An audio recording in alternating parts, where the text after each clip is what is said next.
Nakakatawa, sa motor show nagre-request mga tao sa kanya na bomba naman. Ayaw niya kasi. Alam niya kasi na bulok yung build niya. Sa video lang maangas ito, bisakol. Puro kayabang, bulok naman RFI mo. Aray ko!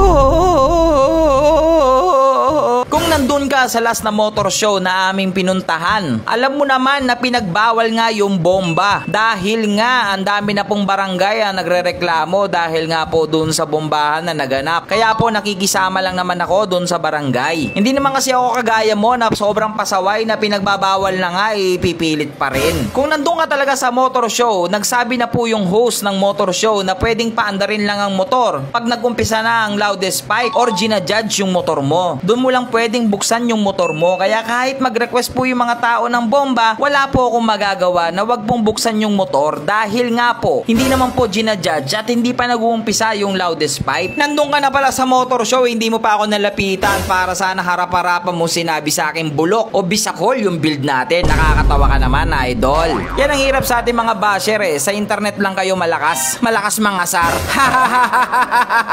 Kala nyo naman naasar ako. Sorry. Kasi may Raider FI ako at Raider Carb. Eh ikaw wala ka naman. Kaya ba't ako maasar sa'yo? Pero kahit hindi mo naman binash kumpare, talaga pong napagdesisyonan ko na. Nasasali na po ako sa loudest spike. Kaya po ngayon may gagawin tayo kay kumparing FI. Dadali na naman natin siya sa ER para talaga ipagawa at ipaayos yung pambombahan nating motor.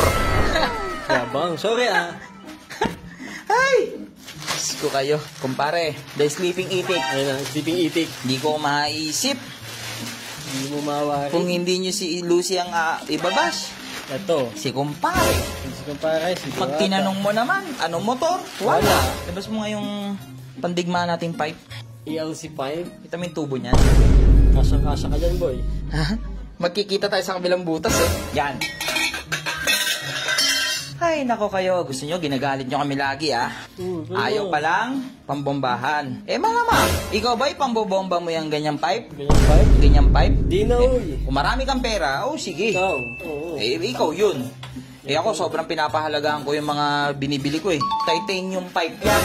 Straight Tapos, titanium. pambobombahan mo lang. Eh, kung yung iba, okay lang sa kanila yun, okay yun. Marami silang pera eh. Sila yun eh. O, kaya tayo hindi sumasali sa bombahan. Unahin ko na sa inyo To be honest, hindi pa naman kasi fully natin na papatune ng maayos si kumpare. Yan. Diba? Ito yung stock CDI natin. Yan. Tapos, ECU pala. By the way guys, ang CDI and ECU, same lang. Ay, mag-iba ba yun? Same lang sila. Kaya lang siya tinawag na ECU kasi computer box na siya. Computer, CDI. di computer na. CDI kasi, manual. Okay. Pero same lang sila, puso sila ng motor. So ngayon, nilait mo si kumpare. Di kami sumasali ng bombahan. Takot na takot kami i-start yung motor. Okay. Sige, alis kami ngayon. Bukan ng lalamove. Magbukan ng lalamove. Magbukan ng lalamove. Bakit? Dahil simula sa araw na to, ayoko nang nilalait tayo. Ayun no. Papalag na tayo sa loudest spike. Demonyong FI. Oo. Idol ko yun. Yan. Tropa ko yun. Yan. Hindi natin yung kalaban. Tama. Wala tayong kalaban. Yan, tama. Wala. Joke lang yun. Competition lang. Kumbaga, sasali na kami. Yan. Dahil nilait mo ako eh. Dahil mo Na kasi parang ano eh. pogi ng motor, di naman magamit, di naman ma-start. Nasa motor show ka nun, ba't di mo ako nilapitan? Nasa motor show ka na pala eh. Siguro Sana na- sinabi mo sa harap-harapan yan. Tama. Diba? Kung eto, hindi lang ako mababarangay dito, papaandarin ko to ngayon dito. Ano? Wag, gagi Ha? ka. Ano? Wag, gagi ka. Abala ka dyan. Cut mo na muna yung video, magbukan lalamog. Sige. Ayun na naman. Ayun. Ano, bilis di ba? Oo, tinawag ko na. Sabi ko lalo mo! Bilis mo naman, Buk. Ikaw lang talaga. Halatang di ginagamit. Ano yan, bakit bato dyan? Halatang di ginagamit. Ayun. Saan mo dadalhin yan? Gising si Mrs. Electric ang basher ka pag ako nahuli ng misis ko. Yari ka sa akin. Tapos to. Hans, putol mo muna yung video, tulong ka. O, tara na boy. Taka na. Ako ba na? Thank you. Ba't ba kasi bumili-bili tayo ng motor? Tapos yung motor hindi ginagamit yan sa sasakyan. Okay, saan ka tayo dito, boy? Kumpare! Saan doktor to, boy? Dadaling ka na naman sa operating room. So, pupunta tayo kay Kirace. Ay po, si Kiris. Yung puro raider ng Puro raider ang ginagawa ng boy. expertise na, raider. Sobrang expertise niya ang raider.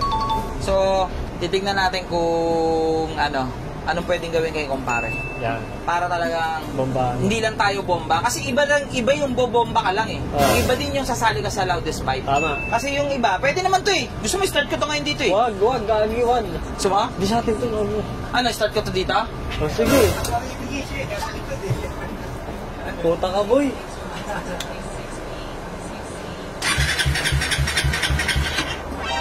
Uy, halo. Oh, shit! Paputo kasi yun eh.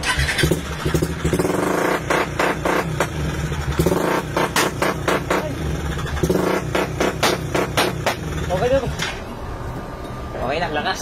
Hello, boy. Dito na tayo ngayon, boy. Saan tayo? Kita ba? Oh, kita. Ha? Ayun, kita yan. Kita? Kay Chris. Dito. Search nyo na lang, Chris. Tignan mo naman natin ginagawa dito. Puro raider. Hindi sila gumagawa ng ibang unit dito. Loyal. Pero yung mukha mo, pwedeng gawin dito. Antayin muna natin si boss. Dito ko pala dinala si kumpare again kay Chris. Dito lang yan sa Imos, Cavite. Kung kilala nyo po si Bolerong FI, sila rin po ang gumawa kay Bolerong FI. Actually, marami pong sikat na mga builder o mga gumagawa o mga mekaniko ng Raider FI dito sa Cavite. Pero kasi si Chris, sobrang lapit lang po sa amin. Bukod pa doon, ay napakaraming magandang review ni Chris pagdating sa Raider. Kaya hindi na ako nagdalawang isip na dalhin nga dito kay Chris yung ating motor para mas lalong mapalakas itong si kumpare. Sayang naman po kasi yung load o yung karga ni kumpare kung hindi po natin ito magagamit. Sa mga hindi po pala updated sa karga o load ni kumpare, naka 66mm po ito na CNC block. So ngayon maganda po yung plano namin, papalitan na po namin lahat ng panloob nito. I-upgrade na po namin siya ng 68mm. Magpapalit din po tayo ng heavy duty connecting rod at magpapalit din po tayo ng light and magneto. Para po sa ganon, pagdating sa bombahan, sobrang solid po nung ating motor. Like what I said, sinabi ko na po kanina, kung gusto mo lang naman ay simpleng bombahan, po pwede naman na po yung build natin kanina. Pero kung gusto nyo po talaga ng pang loudest pipe or pang competition pagdating sa loudest pipe, kailangan nyo po talaga mag-invest pagdating sa makina. Kaya kailangan natin gumastos at napakasakit talaga sa bulsa neto. Pero okay lang, importante lumakas si kumpare. Boy, kumpare, nasa ER ka na naman. Yung basher natin eh. O ito, pag nabuo ito ngayon, manawa ka bumomba. Baka yung next mo i-comment, patahimikin mo na yung motor mo. O ngayon, pahihingayin natin.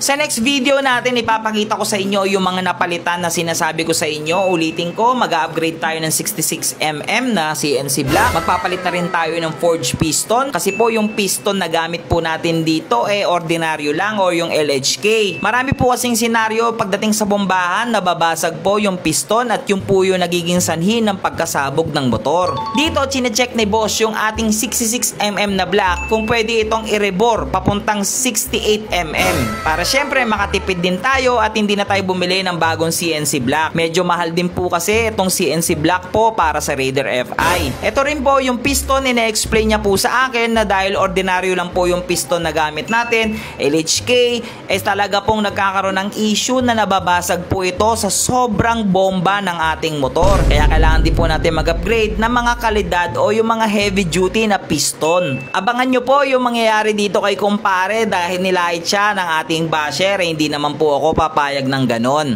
So yun mga Lucifer, umuwi muna kami ni Puligas kasi hindi talaga maganda yung panahon.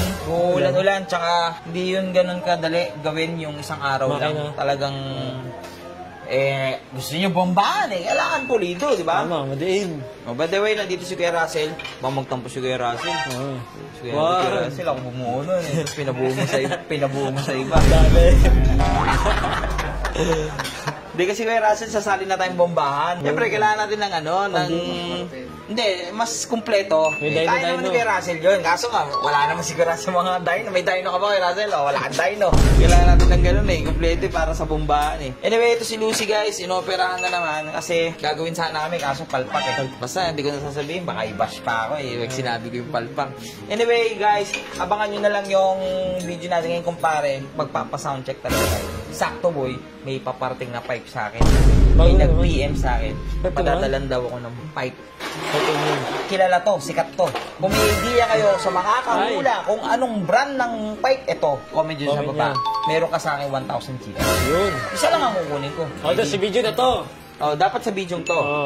Comment ka dito, nahulaan mo yung saktong brand ng pipe na papadala pang bombahan ni kumpare. Ha? Okay ka. Alam mo na, i-blessing ka.